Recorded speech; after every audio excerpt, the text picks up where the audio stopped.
আমাদের এবারের লড়াই কিন্তু শেষ লড়াই, এইটা ভেবে মাঠে নামতে হবে। শেষ লড়াই মানে জীবন প্রাণ দিয়ে লড়তে হবে। আমি সেই লড়াইয়ের কথা বলছি। আমাদের সাথে রয়েছে আমাদের প্রিয় প্রধানমন্ত্রী মোদী সাহেবের আশীর্বাদ। আমি থাকব, আপনারা থাকবেন, সবাই মিলে একসাথে এই সংগ্রামে নিয়ে নামব।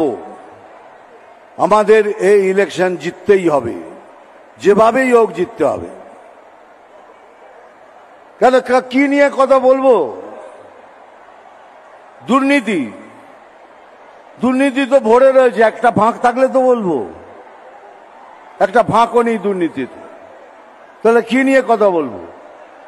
মা বোনেদের ইজ্জত নিয়ে সেখানেও কথা বলার উপায় নেই। কিন্তু পশ্চিমবঙ্গের ছেলে আমি, পশ্চিমবঙ্গের মা বোন সবাই আমার, তোমরা আমাদের। প্রতিজ্ঞা করেছি আমি রাজনীতি করি না, আমি মানুষ নীতি করি। আর সেই জন্যই বারবার দৌড়ে আসি পশ্চিমবাংলায় কিছু করার জন্য। এবারে মাঠে নামছি পুরো তৈরি হয়ে। 23-24 তারিখ থেকে, হ্যাঁ ঠিক কথা বলছি, সত্যি কথা, 23-24 তারিখ থেকে পুরো মাঠে নামবো।